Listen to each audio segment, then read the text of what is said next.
Bonjour les amis, une petite vidéo aujourd'hui pour vous parler de la fin des temps, que l'on peut nommer également Apocalypse, Armageddon, la fin du monde. Alors plutôt la fin d'un monde, donc lié à une transition, donc on va passer en fait quelque part d'un monde vers un autre monde, et cette transition va avoir lieu uniquement au travers soi. Donc on va devoir individuellement et proprement respectivement se dévoiler et quelque part purifier notre être au maximum de nos possibilités. Donc se révéler à nous-mêmes vraiment, véritablement, au travers de ce que nous sommes et non pas de ce que l'on pense être. Les trois symptômes liés à cette transition qui vont se révéler à nous, vraiment, sont les suivants. La première des choses qu'on va percevoir en fait, ça va être une accélération du temps. C'est quelque chose qu'on a déjà pu constater, donc en amont depuis quelques années maintenant. On est en pleine transition vers la 5e dimension, donc tout s'accélère, tout va très vite et le temps va au fur et à mesure en fait disparaître totalement. C'est ce qu'on appelle la fin des temps. Donc c'est à ce moment-là, quand le temps aura complètement disparu, que cette phase cyclique aura lieu, cette transition de ce monde vers un autre monde.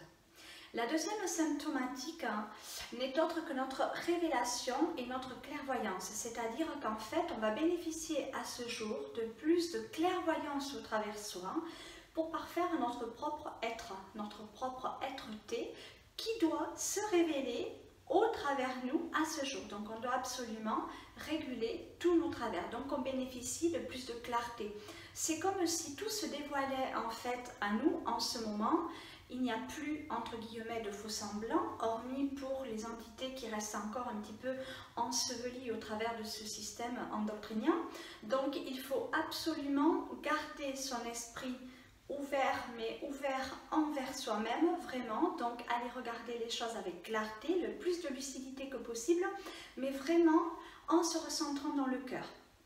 Et évacuer donc nos parts d'ombre pour y voir de plus en plus clair et purifier notre état d'esprit, notre esprit qui, je le rappelle, est le lien qui nous unit à notre âme et qui permet la réceptivité aussi des données emmagasinées tout au long de notre existence.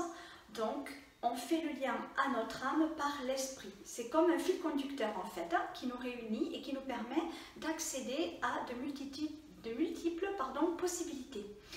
La troisième symptomatique va être les ressentiments de notre propre personnalité qui vont être mis au goût du jour. Donc en fait, si on est une personne qui a tendance à être colérique, on va être encore plus en colère. Si on est une personne aigrie, on va être de plus en plus aigri. Tous nos ressentiments, tous nos travers vont être mis au clair du jour et décuplés en fait pour qu'on puisse les voir et pour qu'on puisse les réguler. Voilà les trois symptomatiques, donc le temps qui disparaît, donc qui s'accélère jusqu'à disparition totale, notre clairvoyance qui est décuplée pour nous permettre de nous révéler et surtout ne pas se rebeller en ce moment, c'est très important. Et bien évidemment, en troisième position, donc nos ressentiments qui vont être mis au clair du jour pour qu'on puisse vraiment les faire disparaître en fait. Le but c'est de gommer. Donc le temps est vraiment venu de gommer toutes nos imperfections et de se révéler être ce qu'on est et non pas ce que l'on pense être. Voilà ce que je peux vous dire par rapport à cette transition. La très bonne nouvelle que l'archange Gabriel m'a annoncée, c'est que lors de ma vision était bonne lorsque j'ai vu et pu quelque part constater que la partie était gagnée par la lumière. Donc en fait c'est la lumière qui a gagné à ce jour. Donc il faut vraiment se révéler au travers de cette révélation également, croire en soi vraiment et agir vraiment selon nos centres d'intérêt. Donc en fait ce que je pense au niveau du cœur, je dois l'exprimer et je dois agir en conséquence. Donc la lumière a gagné, les cartes sont jouées. Donc maintenant c'est à nous quelque part de nous révéler pour être sauvés. Parce que ce que l'on m'a aussi révélé, c'est qu'au travers de cette transition, il y a des âmes qui ne vont pas avoir la possibilité au travers elles-mêmes, et je dis bien au travers elles-mêmes, ça c'est très important, d'accéder à ce nouveau monde. Donc, comme je le dis dans plusieurs de mes vidéos, en fait, seuls les meilleurs resteront, mais les meilleurs ne seront pas en gros choisis. C'est nous qui choisissons, c'est nous qui possédons notre libre arbitre, c'est nous qui faisons des choix quotidiens. Et au travers de ces choix que nous sommes à même de faire, à bien ou à mal, on crée une forme de karma à réguler. Et ce karma est régulateur au travers lui-même en fait, c'est-à-dire qu'on agit à bien, on obtient autosatisfaction personnelle, on est heureux, en joie de vivre, en pleine santé, etc. Au contraire, si on agit à mal, on va créer du karma négatif, donc on ne va pas être bien, on va être aigri, on ne va pas accéder à ce que l'on désire et on va être en mal-être permanent qui peut nous amener et nous conduire jusqu'à un mal-être physiologiquement parlant, donc la maladie. Il faut vraiment se révéler, on n'a plus le choix, donc en fait quand je dis que seuls les meilleurs resteront, il sera là bien évidemment qu'à des âmes qui vont faire un travail sur elles-mêmes. Et à ce jour, on est vraiment en train de faire ce travail de régularisation. En fait, on doit réguler, réguler, réguler. Tout transparaît au bout du jour, mais vraiment pour nous permettre de travailler individuellement. Alors, si je peux vous donner un conseil, c'est de ne surtout pas essayer de changer autrui, de ne surtout pas vouloir, ne serait-ce qu'autrui, accède à un palier supérieur. Chacun évolue de façon véritablement proprement dit respective, donc en fait il faut absolument respecter ça aussi. Chacun a le pouvoir d'accéder à, selon ses propres facultés et potentiels, bien sûr individuels, mais chacun doit mettre du cœur à l'ouvrage de sa vie à aujourd'hui. Il nous est absolument impossible à aujourd'hui de porter le poids ou le fardeau de quelqu'un d'autre sans se prémunir. Voilà, on peut le faire que si vraiment on a beaucoup de force sur un temps donné, si on a beaucoup d'ancrage, qu'on garde les pieds sur terre et que donc on va juste se limiter à éclairer cette personne, mais cette personne doit se lever et marcher et doit demander de l'aide aussi pour être aidée. Il faut absolument mettre du cœur à l'ouvrage, en passer à l'action, voilà, ne pas rester un petit peu en ambivalence, je dirais. On peut avoir cette sensation aussi en ce moment d'avoir un pied dans chaque monde, en fait, entre chaque monde et d'être un petit peu bancal. Alors l'ancrage est quelque chose qui manque, hein, qui fait parfois défaut à beaucoup de personnes, moi y compris par phase cyclique. Donc vraiment, il faut vraiment s'ancrer. Comment est-ce qu'on s'ancre? Ça c'est quelque chose de très important. C'est par la matière, l'entrée en matière, l'action.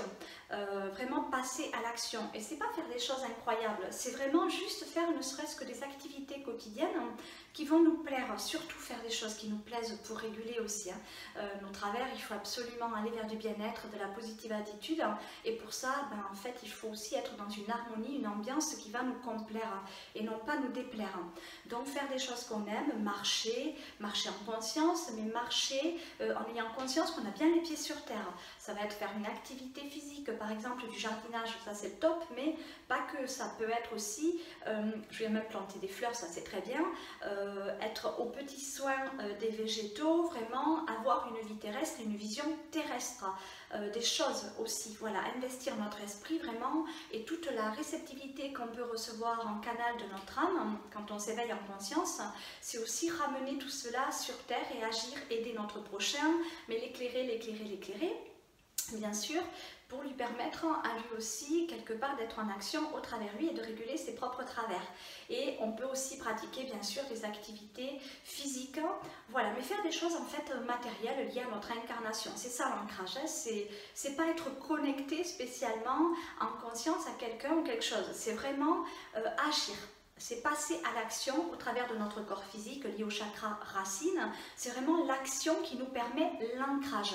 Voilà, nos aïeux nous le démontrent très très bien. Je reçois beaucoup de gens en clientèle qui sont vraiment exceptionnels, des personnes âgées de plus de 80 ans qui montrent vraiment l'exemple, qui aujourd'hui ouvrent leur esprit, essaient de réguler leur travers et leur karma familial et vraiment qui agissent aussi toujours à bien au travers elles dans la matérialité. Elles sont actives, elles sont en pleine santé pour la grande majorité et vraiment elles veulent aussi en plus se révéler pour bien évidemment s'aider elles-mêmes et entre guillemets bien sûr se sauver. C'est toujours quelque chose de soulaçant, on ne veut pas mourir, on a un esprit qui est libre et à la fois on lutte contre la mort dans cette vie, on est toujours en instinct de survie. D'ailleurs nos 5 sens primaires nous servent à cela dans cette incarnation, vraiment à lutter en fait contre la mort. Alors la mort n'est qu'un passage certes, mais la mort advient aussi petit à petit, je dirais, au travers de notre corps physique dans cette incarnation. Plus on vieillit, plus on se rapproche de ce palier. Un palier, voilà, qui est accessible pour tous, celui-là, mais attention, prêtez attention à votre bien-être pour être en phase avec vous-même, bien sûr, lors de cette transition. Alors la fin du monde, c'est pour quand? Ben, tout simplement à la fin des temps. Donc prêtez bien attention à ces 3 symptômes que je vous ai énoncés en début de vidéo. Véritablement l'accélération du temps, votre clairvoyance, les travers à réguler au travers bien évidemment de vos ressentiments éprouvés. Et vraiment prenez soin de vous, de vos belles pensées, agissez à bien au maximum de vos possibilités. Ne vous focalisez jamais, jamais, jamais sur ceux qui vous procurent du mal-être. Ne le regardez pas, sinon vous allez l'alimenter en fait tout simplement. Évitez d'y prêter attention. Prêter attention, c'est nourrir aussi le négatif et donc ce que l'on n'aime pas et on le fait grossir. Si on le regarde de trop près, on peut aussi être impacté. Voilà ce que je peux vous dire concernant cette nouvelle ère et cette transition qui arrive à grands pas. Prenez bien soin de vous, je vous embrasse de tout mon cœur et je vous dis à bientôt pour d'autres vidéos.